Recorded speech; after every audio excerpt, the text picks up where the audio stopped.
तो यहाँ पे मैंने कुछ 20, 25, 30 क्वेश्चन यहाँ पे मतलब जो मैंने, क्योंकि देखो मैंने भी बाय बात दिया हुआ है।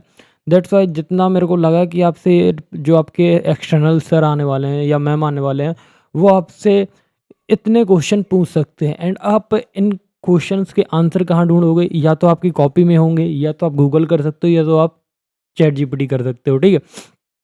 सो यहाँ पे इंजीनियरिंग फिजिक्स का पहला क्वेश्चन आता है। सबसे पहला जो एक इम्पॉर्टेंट क्वेश्चन है वो आपके थ्योरी से भी रिलेटेड था एंड ये आपके वाइवा से भी रिलेटेड है। तो वाइवा में सर आपसे या मैम क्या पूछ सकते हैं कि बताइए न्यूटन रिंग होता है क्या है, ठीक है? तो आपको न्यूटन रिंग को अच्छे से मतलब इसका जो कॉन्सेप्ट है, इसका ये कैसे मतलब क्या होता है, ये आपको बताना है, ठीक है? फिर दूसरा क्वेश्चन इसी से डिस्कवर होता है, क्या डिस्कवर होता है कि न्यूटन रिंग को डिस्कवर किसने किया था? तो इसके जो मतलब साइंटिस्ट हैं जिनने इसको डिस्कवर किया था, उसका नाम भी आपको पता होना चाहिए, ठीक है? तो उनका नाम भी कर लेना। फिर न्यूटन्स रिंग एक्सपेरिमेंट में रिंग बनने का रीज़न क्या है? तो ये सारी चीज़ आपको, देखो ये छोटी छोटी चीज़ें हैं भाई। तो ये छोटी छोटी चीज़ें हैं बट आपको ये पता होनी चाहिए, क्योंकि यही वाइवा है आपका, ठीक है? मतलब देखो आपने न्यूटन्स रिंग परफॉर्म की होगी फिजिक्स की लैब में, ठीक है?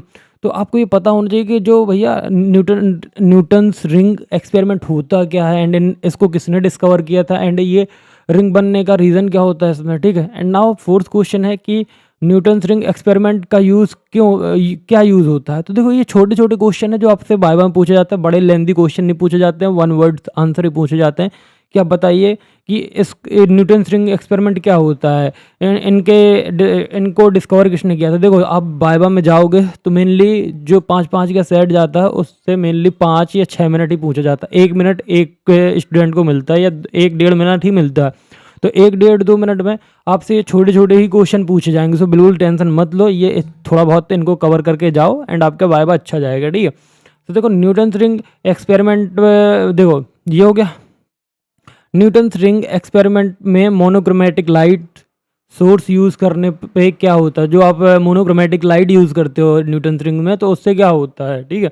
फिर आता है न्यूटन्स रिंग एक्सपेरिमेंट में वाइट लाइट यूज़ करने पर क्या होता है? तो ये सारी चीज़ें पता होनी चाहिए। फिर आता है न्यूटन्स रिंग एक्सपेरिमेंट में कॉमनली कौन कौन सी मटेरियल यूज़ होती है, ठीक है?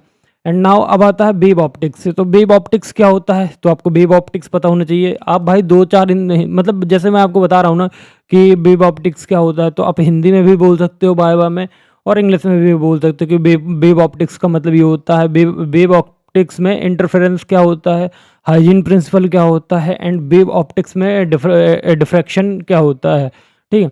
तो अब आपसे नेक्स्ट क्वेश्चन होता है कि लेज़र का फुल फॉर्म क्या होता है, ठीक है? लेज़र का फुल फॉर्म क्या होता है, लेज़र क्या होता है एंड लेज़र के एप्लीकेशन क्या है, ठीक है? एंड क्वेश्चन नंबर 15 है आपका, हॉल इफेक्ट एक्सपेरिमेंट क्या होता है एंड हॉल इफेक्ट क्या होता है, ठीक है? एंड क्या हॉल इफेक्ट जो एक्सपेरिमेंट है वो हॉल वोल्टेज के बेसिस पे किया जाता है, ठीक है? तो ये सारे हैं। एंड अब आता है आपका डायोड वाला यूनिट। तो डायोड की वी आई कैरेक्टरिस्टिक कर्व क्या रिप्रेजेंट करती है? जो ये ऐसा कर्व बनता है ना, एक जैसे ये है तो एक ऐसा बनता है एंड यहाँ से जाके ये ब्रेक डाउन हो जाता है। तो ये कर्व क्या रिप्रेजेंट करती है, ठीक है? डायोड का ब्रेक डाउन वोल्टेज क्या होता है, ठीक है? और डायोड की वी आई कैरेक्टरिस्टिक के एप्लीकेशन बताइए, ठीक है? अब आता है फोटो सेल एक्सपेरिमेंट का मेन पर्पज़ क्या होता है और photo cell experiment Planck's constant determine करने में कैसे हेल्प करता है एंड फोटो सेल एक्सपेरिमेंट से प्लैंक कांस्टेंट कैसे डिटरमाइन किया जाता है एंड प्लैंक कांस्टेंट की यूनिट्स क्या होती है, ठीक है? फिर आता है कूलम्ब्स लॉ क्या होता है एंड इलेक्ट्रिक पोटेंशियल क्या होता है and free electron theory of metals क्या है, ठीक है?